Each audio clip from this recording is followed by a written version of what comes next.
আসলে এখানে শুধু ট্রান্সজেন্ডাররাই কিন্তু আসে না, সকল শ্রেণীর মানুষরা আছে। ইভেন কি হচ্ছে অনেক কনটেন্ট ক্রিয়েটর প্লাস হচ্ছে মডেল, ফ্যাশন ডিজাইনার তারাও কিন্তু অ্যাটেন্ড করেছে। তো আমি মনে করছি যে এটা এমন একটা প্রোগ্রাম হচ্ছে যেখানে সকল শ্রেণীর মানুষরা অ্যাটেন্ড করতে পারবে।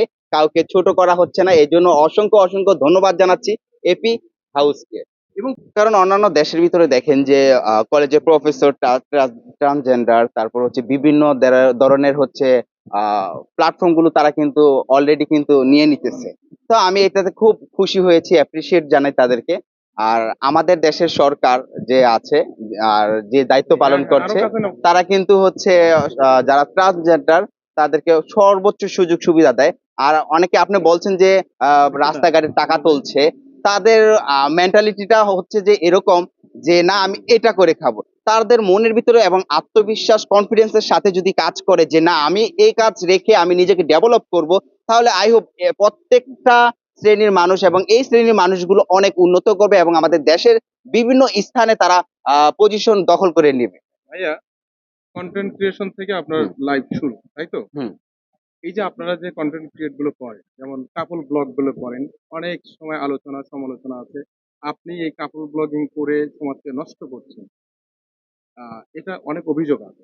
তো এই বিষয়গুলো নিয়ে আসলে এই যে আপনারা যা করেন, আপনি করেন, মানে আপনারা আসলে সমাজকে কি শিক্ষা দেন? খালি ওই যে কাদা কাদার ভিতরে ভেজা, তারপরে গোসল করা, বা অনেকের কমেন্টস গুলো নিচ্ছে আর কি। হুম। তো এই থেকে আপনারা কি মেসেজ দেন বিভিন্ন?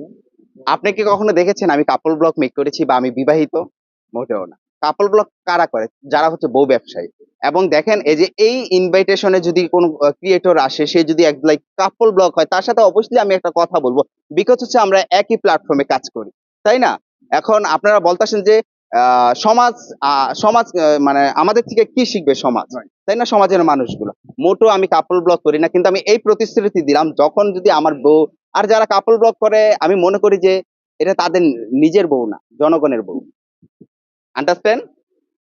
ওকে। জুনিয়র যারা নেগেটিভ মন্তব্য করে তাদের একটু একটু খোলাসা করে দেন। যারা নেগেটিভ মন্তব্য করে কিছু ব্লগার আছে যারা হচ্ছে স্বামী স্ত্রী একসাথে ব্লগ করে। বাট হচ্ছে তারা কিন্তু ওরকম অশ্লীল ভাবে প্রেজেন্ট করে না। খুব সুন্দরভাবে প্রেজেন্ট করে। বাট বর্তমানে হচ্ছে কাপল ব্লগার যেগুলো আছে যারা হচ্ছে বউ ব্যবসায়ী নামে প্রাধান্য পাচ্ছে কারণ একটাই তাদের বিছানা সহকারে দেখায় দেয়। রাইট। সব হ্যাঁ, সময়। ইমরান খুব ভাই আরেকটা একইভাবে কোশ্চেন, যারা কিছু ব্লগ করে হাজবেন্ড ওয়াইফ অভিনয় করে ওদের মানে এফেক্ট গুলি আপনাদের উপরে পড়ে, আসলে আপনারা যারা মানে অশ্লীল প্রচার করতেছে ওদের বিরুদ্ধে আপনারা কোনো মানে পদক্ষেপ নেবেন কি? বলেন, একটু হ্যাঁ। সামনে। আমি তো পদক্ষেপ নিব না কারণ এটা তাদের একান্ত ব্যক্তিগত ম্যাটার, ব্যক্তিগত সেটা তো পার্সোনালিটি আপনাদের আছে। উপরে পড়ে।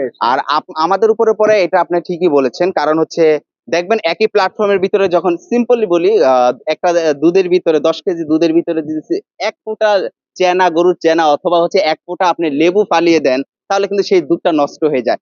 এই জন্য কিন্তু আপনারা আমাদেরকে পদবি দিচ্ছেন যে একজনের কারণে সবাই এরকম। থ্যাংক ইউ ভাই, দাঁড়াও দাঁড়াও, একটু একটু একটু একটু একটু। যে আপনারা যারা ব্লগ করেন তারা কিন্তু বিয়ে করলে কেন লুকিয়ে রাখেন বা আমরা আপনাদের কেন ব্লগ দেখতে পাই না? তুমি কি তার বউ দেখবা? এখন এখন আপনি আমার বউ দেখতে চান তাই তো? তো আমি হচ্ছে প্রথমত বলছি আমার বউকে কখনো প্রেজেন্ট করব না। কারণ কি? যারা ব্লগ করে যারা ব্লগার তাদের এটা একান্ত ব্যক্তিগত ব্যাপার এবং যারা হচ্ছে সুশিক্ষিত সমাজের সাথে চলতে চায় কারণ সবার মেন্টালিটি কিন্তু এক না। এখন আমি দেখতেছি হ্যাঁ খুব ভালো এবং হচ্ছে বাংলাদেশে ম্যাক্সিমাম বেশিরভাগ মানুষই হচ্ছে মুসলিম এবং প্রত্যেকটা ছেলেরই উচিত যে তার বউকে পাবলিকলি না করা। তো আমি একজন মুসলিম পরিবারের সন্তান এবং বেশিরভাগ মানুষ বাংলাদেশের ব্লগার গুলো মুসলিম।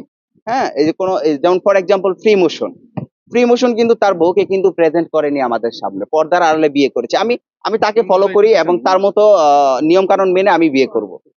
Thank you. ইয়া ভাই, আমরা একটা ভিন্ন ভিন্ন প্রসঙ্গে যাব। হুম। জুনিয়র সাকিব বর্তমানে খুব আলোচনা এসেছে, আবার সমালোচনা এসেছে। হ্যাঁ, জুনিয়র সাকিবের সাথে আপনার একটা ভালো সম্পর্ক আছে মনে হয়, বন্ধু। এটা নিয়ে কোন জুনিয়র সাকিব? ওই অভিনেতা। অভিনেতা চিনি না। ওই যে একটা ওই জুনিয়র সাকিবকে চিনি যে জুনিয়র সাকিবের ওর প্রথম ওয়াইফ আর কি ওর আইসক্রিমটা নিয়ে গেছে গা। হ্যাঁ, হ্যাঁ, হ্যাঁ, হ্যাঁ।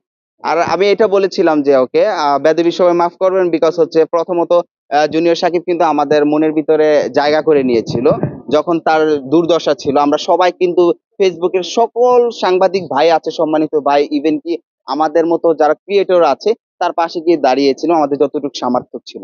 বাট যখন সে তার এই একটা একটা আন্টি তাকে ইনভাইট করেছিল যে আমার ছোট মেয়ে তোমার অনেক বড় ফ্যান, সে ইনভাইটেশনে গেছে, যাওয়ার পর তার বড় মেয়েকে ভালো লেগে গেছে, গোপনে আপনে বিয়ে শাদী না করে নিয়ে পলায় নিয়ে এসে পড়ছে। এই জন্য আমি এটার জন্য কিন্তু আমাদের অনেক কন্টেন্ট ক্রিয়েটরদের বদনাম ছড়াচ্ছে, তারপর বিভিন্ন ধরনের ইফেক্ট হচ্ছে যে একজনের, যেহেতু একজনের চরিত্র এরকম, বাকিগুলাকে ঘরে না এসে ঘরে না দেখে তাদেরকে ডিজার্ভ করা বা ডিসেবল করে দেওয়া ঠিক আছে। আর আরেকটা কথা বলছি, ও আমার ফ্রেন্ড না। কারণ একজন প্রকৃত বন্ধু কেমন বন্ধু, যে হচ্ছে সমাজে খুবই হার্মফুল, তার থেকে আমরা কি শিখবো? তার থেকে কি এটাই শিখবো যে একজনে ইনভাইট করবে, তার মেয়েকে বাগায় নিয়ে এসে বিয়ে করে ফেলবো? আর সে বিবাহিত প্রাপ্য না, মেয়েটার বয়স মাত্র 16 বছর, বুলায় বেলায় বিয়ে করছে। ছোটটা না ইমরান ভাই, বড়টা? বড়টা। তাহলে ছোটটার বয়স কত? ছোটটার বয়স মেবি মনে হয় 7 বছর হবে। ইমরান ভাই, ইকরার মার সাথে আপনার একাধিকবার ফোনে আলাপ হচ্ছে। আসলে সবকিছু বিষয়টা আপনি জানেন যে কিভাবে সাকিব পরিচয় হয়েছিল আর কিভাবে ওকে বিয়ে করছিল, মানে ওই ঘটনাটা যদি আপনার মুখে বলেন। আমি সবসময় সত্যের পথে থাকি, যেটা রাইট সেটা করি। ইকরা হচ্ছে ছোট মানুষ, সে বয়ঃসন্ধিকাল চলছে। আর এই সময়ে মা বাবা যেটা বলে সেটা আমরা কখনোই মাথায় নেই না, আমি যেটা মনে করি সেটাই কিন্তু রাইট মনে করি। এখন আলহামদুলিল্লাহ সবকিছু বুঝি, মা মা বাবার থেকেও বেশি আর কেউ নাই। কিন্তু ইকরা যখন আর কি সাকিবের সাথে চলে গেল, তারপর হচ্ছে যে বিষয়টা, ইকরার মা পাগল হয়ে গেছে যে আমার মেয়ে কই। তারপর দেখতেছে যে সাকিবের সাথে ব্লগ, এই জিনিসটা দেখার পর ইকরার মা খুব কান্না করতেছে। তারপর দেখছি যে আমার সেলুনে আসে, সাকিব আসে, ইকরার মা এসে খুব কান্না করতেছে। আমি বলি আপনি বলার কি, তার তো স্বাধীনতা আছে। যখন বললো যে আমার মেয়ের মাত্র 16 বছর, তার কি স্বাধীনতা আছে, তার কি একান্ত সিদ্ধান্ত আসে যে বিয়ে করার? মোটেও না। তারপর আমি সাকিবরে বললাম যে এরকম এরকম, ইকরার কাছে দাও তো। ইকরা বলছে যে আমি নিজের ইচ্ছায় আসছি। পরবর্তীতে আমি যখন ইকরা আবার একা হয়ে আমাকে কল দিছে, বলছে ভাইয়া ও আমাকে জোর করে কথা বলাচ্ছে, আমি আমার মার কাছে যেতে চাই। তাহলে আনলো কি? হুম? আনলো কি? কারণ প্রোডাক্ট হাউসের ভূমিকা অপরিসীম। আমরা আবার অনেক জোরে একটা করতালি দিব। স্পন্সর তো ভাই আসতে করতালি দিতে হবে, একটু জোরে করতালি দেন প্লিজ। Thank you. আমরা মনে হয় যে আমাদের পরবর্তী, আমি ইন্ট্রোডিউস করে যদি ওনারা দেরি করে ফেলেছেন, তারপরে বলছি দুজন মানুষ, brother with different mother, right? আমি প্রাউড ফিল করি এই দুই শব্দবার যুবক আজকে তাদের এই অনুষ্ঠানকে, আমাদের এই সম্মাননা অনুষ্ঠানকে এই পর্যায়ে নিয়ে এসেছেন, এতগুলো মানুষকে একসাথে করেছেন এবং সম্মান দিতে পারছেন, এবং গত 3টি সিজন সফলতার সাথে শেষ করতে পেরেছেন।